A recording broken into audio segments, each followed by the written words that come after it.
We want to give a massive thank you to our sponsors, Hublot. Hublot is celebrating its association with the UEFA Euro 2020 tournament by presenting a dazzling array of new releases, including the official timepiece of the UEFA Euro 2020 European Championship, the Big Bang E connected watch, as well as a brand new podcast featuring interviews with the greatest sporting icons, topping it off with an NFT for the first 200 customers to purchase the watch. Hublot loves football.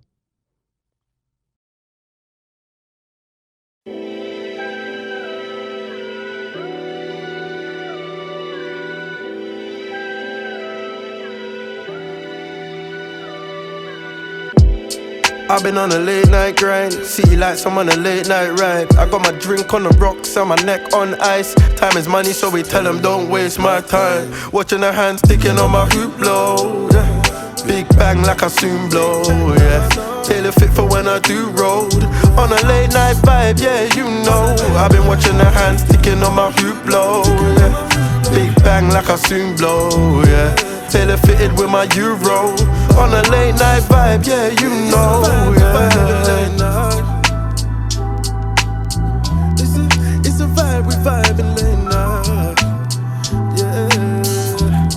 It's a vibe, we vibing late night.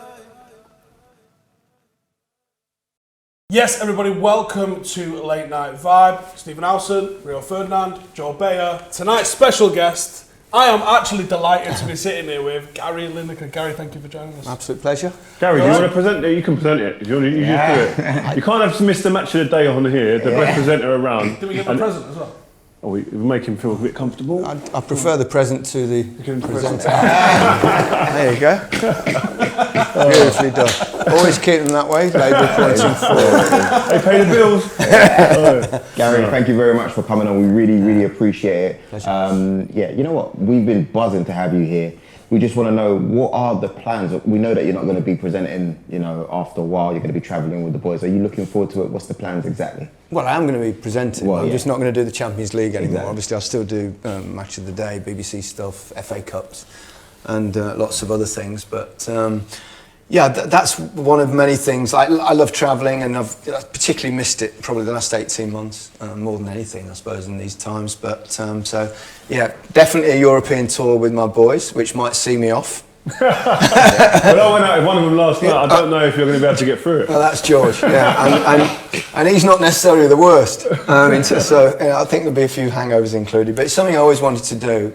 And how many times are Leicester going to be in Europe? I don't know. It might. They're a well-run club. It might happen for a few more years, but it was just at a time where I think you've got to live a little bit as well as do the work. What a beautiful reason. Yeah. To be resigning from somewhere, that is. Unbelievable. That's the way of dreams, and that's the way you want to go out, I think.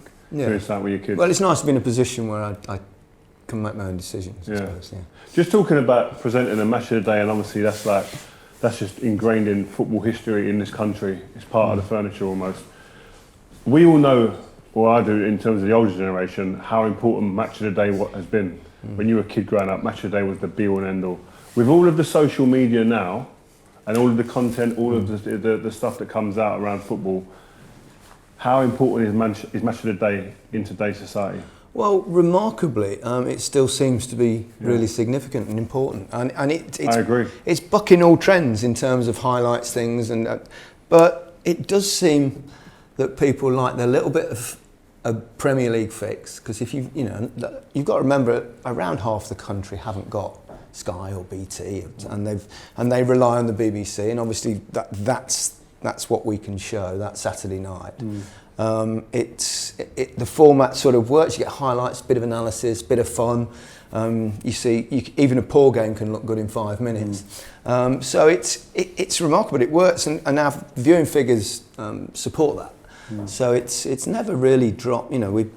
In the old days, when that was the only thing you could ever see on television, obviously it was huge, but it still gets really good audiences. We'll get, if you combine, like Match of the Day on Saturday night normally does between 3 and 4 million at that time of night, which is it's massive. It's crazy. The repeat usually gets around 1.5 million on Sunday morning. A lot of dads get up, and I'll get up and get the kids this morning and sit them down and watch Match of the Day. So, yeah, I mean it's surprising. It's mad, because when I played, as long as we won, or you played well, you'd watch Match of the Day. Yeah. If you hadn't Same played when well, I played. Match of the Day, you wouldn't watch it. And the players even today, you speak to some of the players today, they're the same. Yeah. They still tune in and still watch it. So still doing great They've had a things. good game. You always watch it when you've had a good game. Popcorn. Getting there and beyond. And then gutted if you don't make the analysis. Yeah. You're probably one of the lucky ones where players probably don't look at you and feel some sort of way. But I know that if Rio kind of has a go at someone, he probably sees someone and they think, do you know what I mean? Yeah.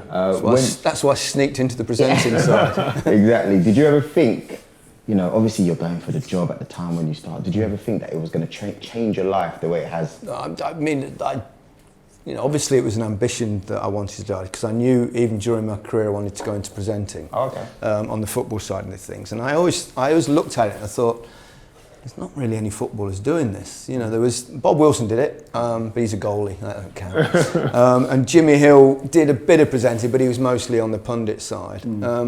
So I just thought if I could crack presenting, it will give me a bit of a niche, because there's no one else in there that's asking the questions that's been there, seen it, done it at the highest level. So I thought it would give me an edge, and also if I could crack it, it would give me longevity in this business. And also I don't have to have a pop at footballers all the time. I can just ask the questions. But but if you'd have told me I've been doing it for, how long now? 99 days left, so I've kind of 22 years now in the hot seat. But I still love it. Yeah. Talking of going back them years, I know you as a footballer. Yeah. And know you as a presenter on TV. A lot of the next generation, some of even the guys behind the cameras in there, know you as the Match of the Day. Or the crisp guy. bloke. Yeah, or the crisp guy, yeah. Just give us a little bit of insight into how good you were, because obviously, I know, I was absolutely brilliant. Yeah. when we're watching the games, I'd have scored that. Had he missed that, no, that would have gone in the bottom corner. But yeah, I mean, I was a good goal scorer. I think, you know, it's always hard talking about yourself, but I try my best. It was. I think for a 3 or 4 period, I would have probably been certainly one of the best 2 or 3 goal scorers in the world, and I think my numbers back that up. You know, 85, 40 goals at Everton. You know, 85, 86, and then top scorer in the World Cup. 10 goals at the World Cup in 12 games. Yeah. Like, if there's a player today's game or the last few years in the game that would have been, you would have said that's me. Yeah. I mean, everyone's a little bit different, aren't they? But yeah, probably Messi. No, it's a joke. That's a joke. It's difficult because I look at players and they've got different things. I'm in terms of movement and stuff in the box, but he's a better player than me, and he could score all sorts of goals with probably someone like Aguero.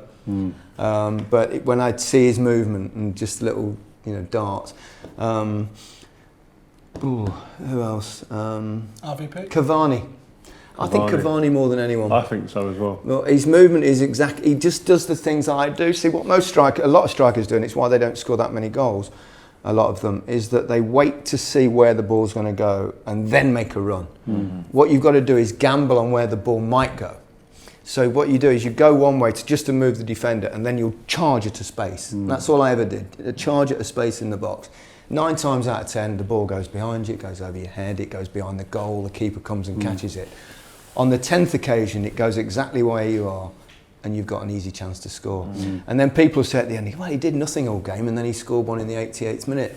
And you go, hang on a minute, you say you did nothing, but they've not seen the 50 runs that you've made in the match. Yeah. And that's the key. It's about attacking space, and that's Cavani does it absolutely to a T. We were talking about before you came. We don't know necessarily which club fits you. Obviously, big Leicester fan, and was it true that you saved Leicester from bankruptcy at one point as well? It was really with my agent at the time, who John Holmes, who's also a big Leicester fan. The club was in administration, it was in trouble, and we got about 40 people that we knew, a lot Leicester fans, but some actually just friends and business people, to put in a load of money and to rescue the club. And then John was actually, agent was chairman for a year. But it was just kind of get them through until someone could come in. And it was basically, it was like a charitable donation that we all made, because we never got any. I think we got 10% of our money back, but that wasn't why we did. We did it to save the club, and Who do you see yourself? Which kit are you wearing when you think of yourself as a player? I'll tell you what Rio said in a second. Yeah. But I said England. Well, yeah, I suppose because I moved about a bit. I mean, obviously I started in Leicester. I was at Leicester for more than anywhere else. Leicester's my team. I supported them since I was a little kid. Since I went with my dad and my granddad when I was 7 years old. I remember that first walk up the terraces and you see the green rectangle and the smell and everything like that. So Leicester's my team. So I always see myself as Leicester, but at the same time, I had a fantastic season at Everton, but that was not a long enough period for people to go, 3 years at Barcelona, 3 years at Tottenham. But I suppose even England, I didn't play for England until I was 24. I wasn't a regular till I was 25. So even that was So I suppose that's why I don't necessarily get attached to one particular club. Although for me, my heart, obviously, it's Leicester. Yeah. It's mad because it's like players today. This is what you say to them, like going to a tournament. You realise you've got a chance to really imprint yourself in the history of English football. It's like you when I saw you at the World Cup. That's why I always associate you with England. Do you think the players are aware of that, given that you've been someone who's lived that? I think most of them would be. I think they, people always say, oh, they don't care as much as... Yeah, you do. You know what it's like. Everyone cares, don't they? It got levelled at all of us at some point. Yeah, they're not working hard enough. The trouble is sometimes it means too much, and that can make your performance not as great, and you can be a bit overly nervous. Hyped up too much, but you've got to be able to deal with it, and the capacity to deal with international football is even more than club football because the whole nation cares, and we've seen it even with this tournament already with England. Even though they've got 7 points have gone through, there's so much criticism about the style of play, which is understandable to a degree, but it's hard. But it does give you the chance to be a national hero, and they'll all be aware of that. Rio, they'll know that. They'll all want that. It doesn't mean to say it's just not easy to make that happen, is it? Sorry, go on. Just my last question on England. Two questions? Who is the person to enable us the best chance to win it for us with England, and can we win it? The first question's easy. It's Gareth Southgate. But I know you meant a player really, but obviously the manager's important. He's managing the tournament. He's probably not playing the kind of free-flowing football that a lot of us would like to see. Certainly me as a forward, I'd be a bit frustrated that even in the third game, first half much more encouraging, a bit higher up the pitch. Fullbacks were getting a bit more forward than they did in the previous game, but then we get ahead at half time and we sit back again, and then it just played out the half. You could say that's good football management, Mourinho-esque, very Mourinho-esque. We start with 4 players and 2 holders, and then you get ahead and you bring another holding. You get 3 solid midfield players in. So, but it won't. If you look 5 years ago at the last Euros, Portugal, ground their way right through and won it playing that particular way. But get away with that if you win it though. Absolutely, more than get away with it. It'd be heroic. And teams are a reflection of their manager's personality and stuff. Gareth was a good, solid defender, really great guy. I think he's done a brilliant job overall. But knockout football is different, and when the knockout starts, you've got to win a game. So you've got to go out there, and we've won 2 so far. Yeah. No, because Rio said the same thing. Do you know what I mean? And sometimes it doesn't matter. Sometimes it doesn't matter how you play. I think that's the truth. Well, you'd sooner play poorly and win than play brilliantly and lose. Exactly. When you ask Cristiano Ronaldo when his career's finished, when he won the Euros, no one's going to say, how did you play? He'll just say, listen, the medal's in the bank. Yeah. That's all they care about. He did play quite well as well. Yeah. He did, but they came third in their group stage, and I think they only won 3 games for the whole tournament. So I think the only game they won in 90 minutes was the semi, wasn't it, against Wales? Ridiculous. I was going to ask, a friend of yours came down the other day, Mr. Alan Shearer. He's always got 1 or 2 jokes. When you saw him coming up, what did you think of him? Obviously, you were a striker, he's a striker. Did you see the talent? And did you think, this guy, he's going to be definitely saw it straight away. We played a couple of times together. He was a kid, and I was right at the end, and I could see it. You could see also how determined, how strong he was mentally, and physically. And you could see it really quickly. I watched. funnily enough, because Graham Taylor, his first appearance was we had a friendly against Platini's France. He was managing, not playing. They'd gone through a run of like 3 years unbeaten, and we beat them at Wembley 2-0. And Graham Taylor left me out to give Alan a chance, and he was brilliant in the first half and scored.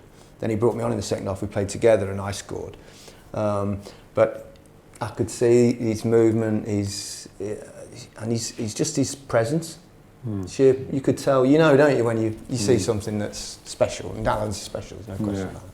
Do you look at someone and think, the way he's talking to me, what I'm trying to say is like, could you see, was he confident is probably the words, because I've spoken to Rio and he said that sometimes he reckons that players could have been a little bit more aggressive with the opportunity. Did he showcase that to you?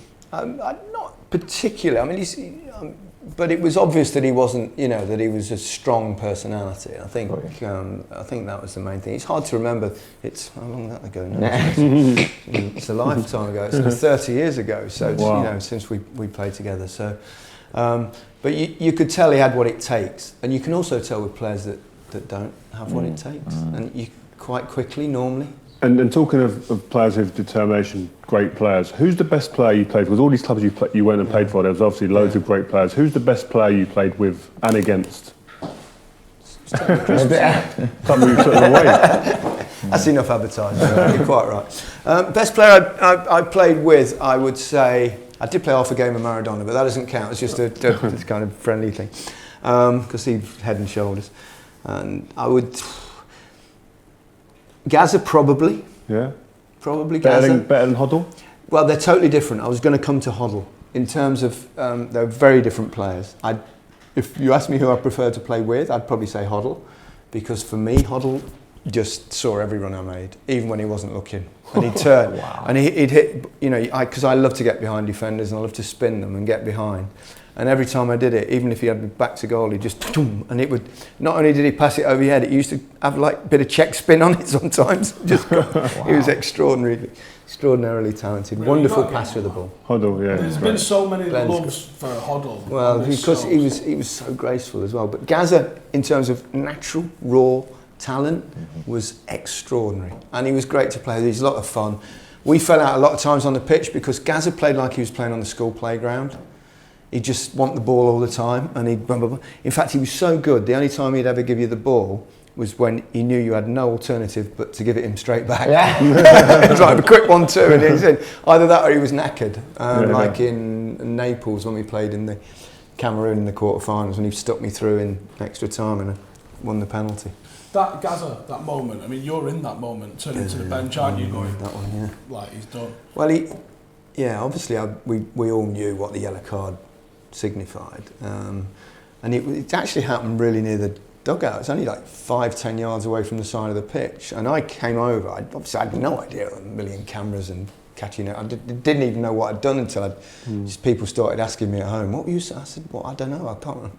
And then obviously I've seen it a million times since, but I went up to him and I went, are you all right? And the bottom lip was starting to go, and he's getting emotional, and knowing what he's like, I thought anything could happen here. So Bobby Robson's 10 yards away, so I said, have a word with him, keep an eye on him, basically. But he was all right, he rallied, and he was brilliant in that.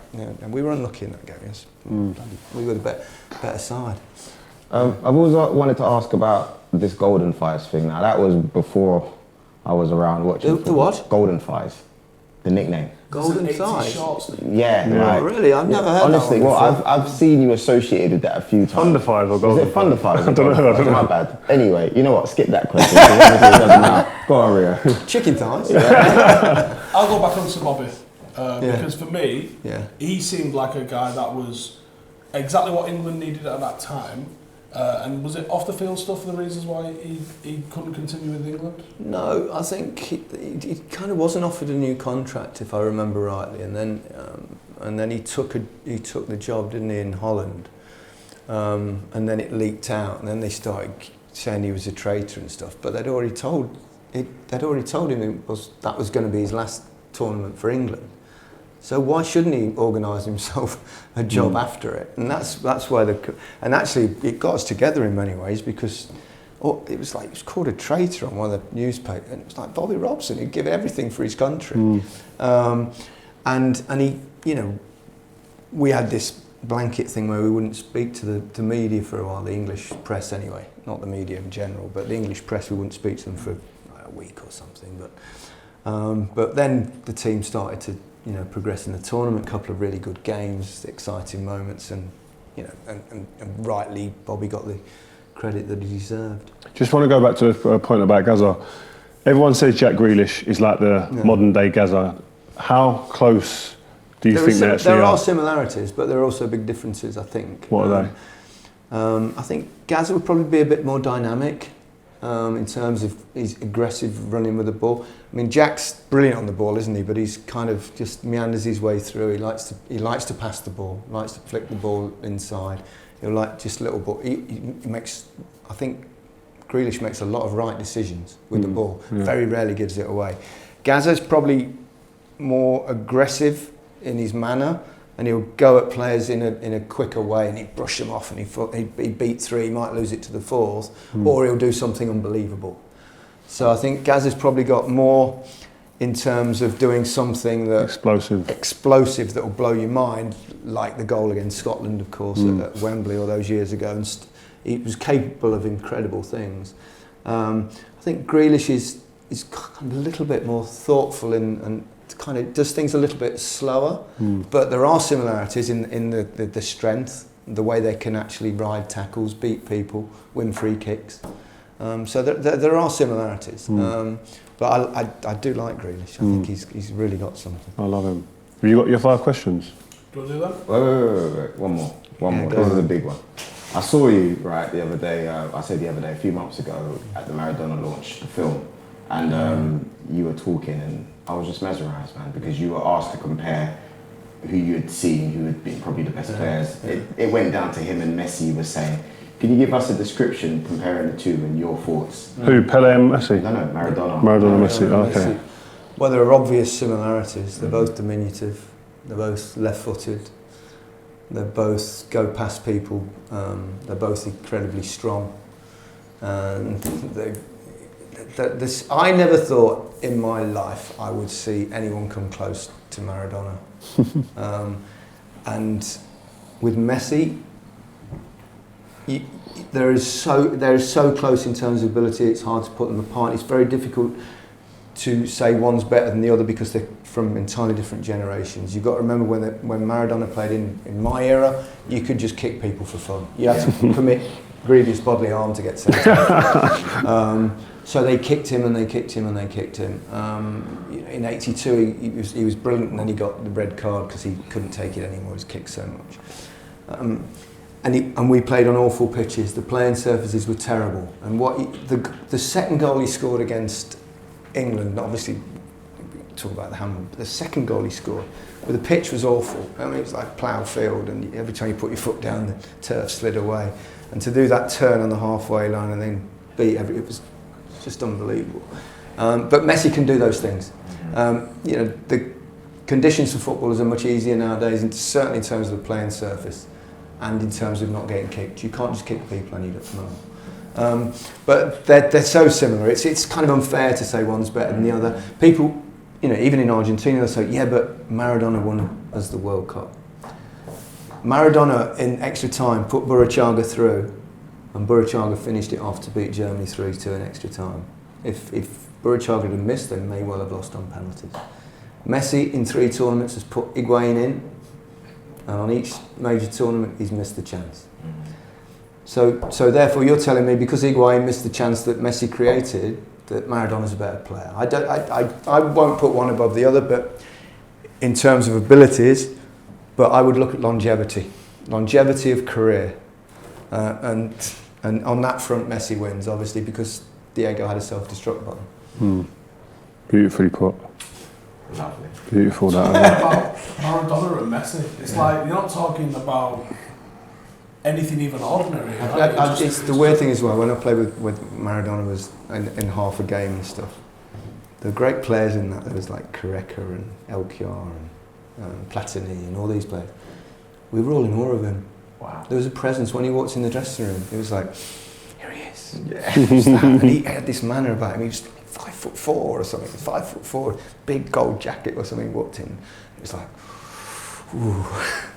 Am I worthy? Yeah, And you also, it felt like that. And these are these are players in the top level. Yeah. And this guy Platini is on another level again. And you know, I look at it in the same way with Messi as well. Just quickly to move on before we know you got to go. Just because obviously a lot of people trying to make content, the young people are trying to be presenters, etc., or host shows like this.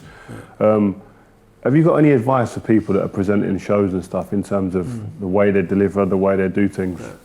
Yeah, a lot of hard work. It's not just about turning up and doing it. A lot of preparation, whatever your field is, particularly in football. You know, you guys do all the research, and I have to do it as well, and do it. I mean, we know the game, we know the players, but you've got to put the hard yards in.